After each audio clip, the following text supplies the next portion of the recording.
People suffering from depression can also have related changes in their brain structure. For example,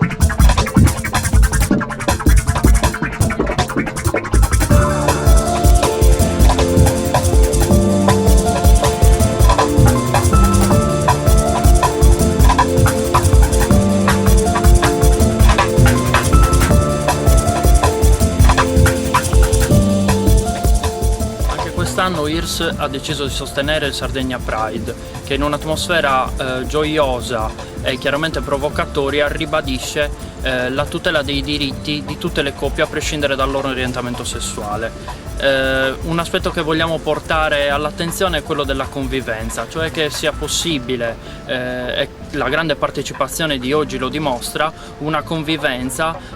tra individui che devono avere la propria libertà di scegliere, di scegliere di vivere in coppie etero, coppie